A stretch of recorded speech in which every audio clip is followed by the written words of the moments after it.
Samara, 1500 km au sud-est de Moscou, une énorme cité industrielle sur les bords de la Volga. C'est ici que l'on construit les voitures Lada et surtout les célèbres fusées russes Zemyurka. Samara, c'est une ville triste avec ses façades glabres. Il fait moins 25 degrés. Voici l'entrée de l'usine. Une usine? Non, plutôt une véritable ville avec des bâtiments gigantesques. Et voilà ce que des générations d'experts occidentaux rêvaient de découvrir. Le montage du lanceur Zemyurka, plus connu sous le nom de Soyouz. C'est incroyable. Alignées à la queue leu-leu, plusieurs lignes d'assemblage. Ici, on travaille à l'horizontale. On assemble le lanceur couché. Chaque élément est porté par un chariot qui roule sur une voie ferrée à l'écartement standard. Voici le premier étage, constitué par 4 fusées d'appoint.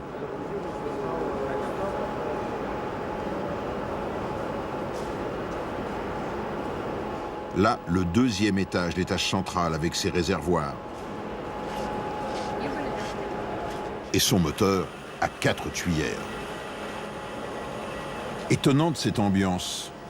On a l'impression que l'on se hâte lentement. Sur les pupitres, pas d'ordinateur. Toutes les consignes sont écrites. Cela fait près d'un demi-siècle que l'on travaille ainsi sur cet étonnant lanceur, un savoir-faire qui laisse bouche bée 2 spécialistes français de l'espace, Serge Petit de EDS et François Calac.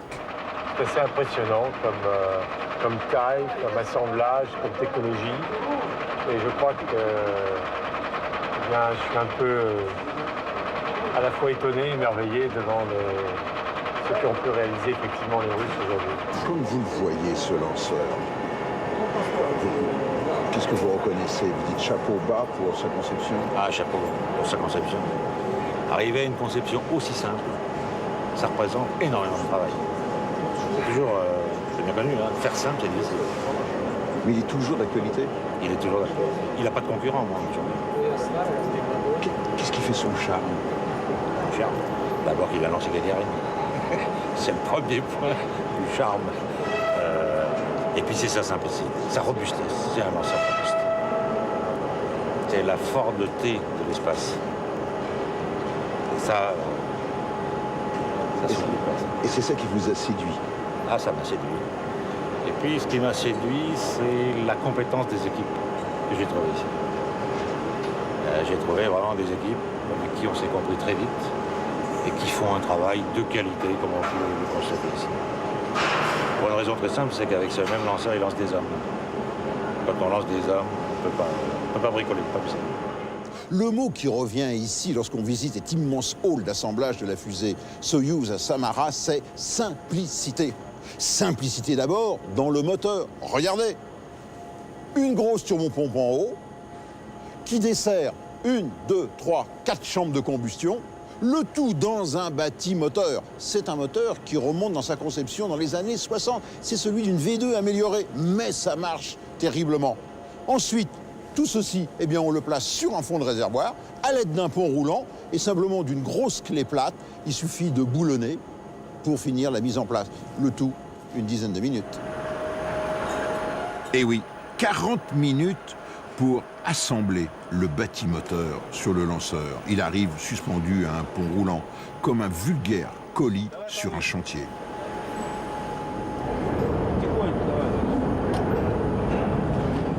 Ici, tout se fait, j'oserais dire, à la main et au regard. Et cela marche.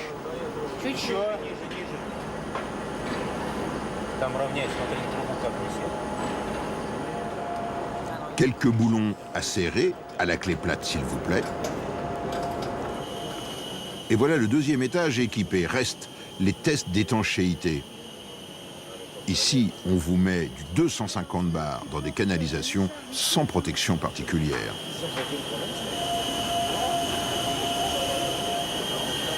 Et une fois que tout est testé, le lanceur est déclaré bon pour le service, ou plutôt, il est placé sur des wagons.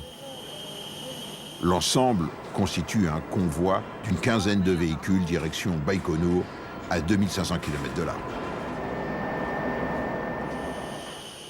À partir du moment de l'exécution de la première pièce jusqu'au pas de tir, c'est 9 mois et demi.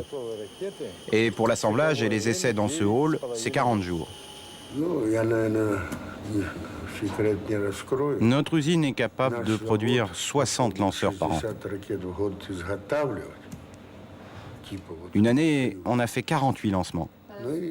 Aujourd'hui, les cadences sont considérablement réduites. D'où l'idée géniale d'une coopération entre Russes et Français au sein de Starsem pour commercialiser et améliorer le lanceur. Ce rapprochement, on le doit à deux hommes, François Kalak et Dimitri Ilyich Kozlov. Starsem est une petite société. Starsem – это небольшая фирма. Si on réussit toutes nos prévisions de commandes,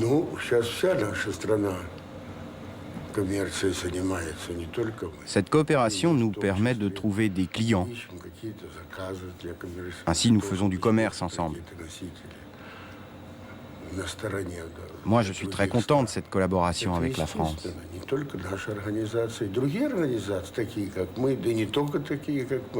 Cela nous permet d'être présents sur le marché mondial. Et puis avec la France, nous améliorons les performances du lanceur. On a gagné une tonne en orbite. Moi, mon rêve, c'est d'aller à Kourou en Guyane. Mais si vous payez l'installation.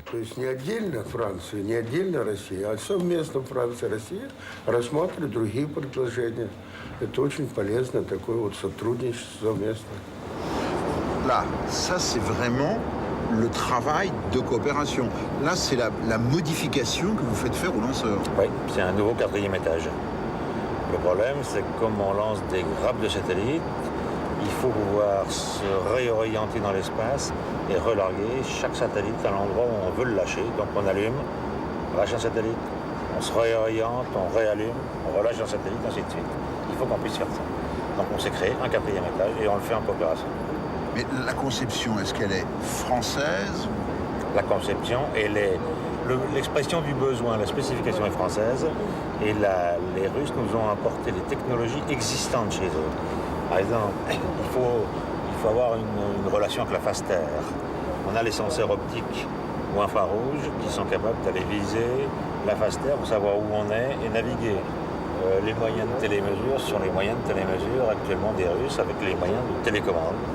Et donc on utilise des technologies existantes sur la plateforme de satellite. Au cours de notre visite à Samara, nous avons eu la chance de découvrir un autre aspect étonnant du potentiel de l'industrie spatiale russe. Nous sommes dans l'usine qui fabrique les fameux moteurs RD-107 et RD-108 qui équipent tous les étages de la fusée Soyouz. Là encore, nous sommes au royaume de Gulliver. Les installations sont gigantesques, l'outil surdimensionné. Ici, on est capable de produire plus d'1 millier de moteurs par an. Un engin dont la conception remonte aux années 55, un engin simple et surtout fiable. Celui-ci, c'est le moteur de base. C'est un moteur dont la conception remonte à 40 ans. C'est une vraie merveille. Vous voyez, il y a 1, 2, 3, 4 chambres de combustion. Au-dessus, une turbopompe. Là, le bâti. Et ici, en seulement 2 jours, on assemble le tout et on procède au test d'étanchéité. Mais peut-être ce qu'il y a encore de plus étonnant. Regardez bien. Ça, c'est l'outillage de base pour monter le moteur. C'est la trousse à outils. Incroyable, mais vrai. Eh oui, pas de clé dynamométrique. Simplement, quelques clés plates. Mais le plus étonnant est le contrôle d'étanchéité après assemblage. On badigeonne les raccords avec de l'eau savonneuse et à l'aide d'un miroir, on note la moindre bulle de savon. Et on consigne le tout, non pas sur un ordinateur, mais dans un grand livre. Ça s'appelle les contrôles qualité à la russe, mais le résultat est là. Cette turbopompe a fonctionné durant 40 secondes sur un banc d'essai grandeur nature, moteur allumé. On la démonte, On examine les pièces, les roulements, et si rien n'a bougé, elle est déclarée bonne pour le service et montée sur le moteur définitif. Sacrés Russes, ce sont d'excellents mécaniciens, des ingénieurs astucieux. Voici le banc d'essai où on procède à des tirs de qualification. C'est le Vernon des Russes. Et pour nous, durant 40 secondes, on a essayé le moteur de la fusée Soyouz.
Ce jour-là, il faisait moins 25 degrés.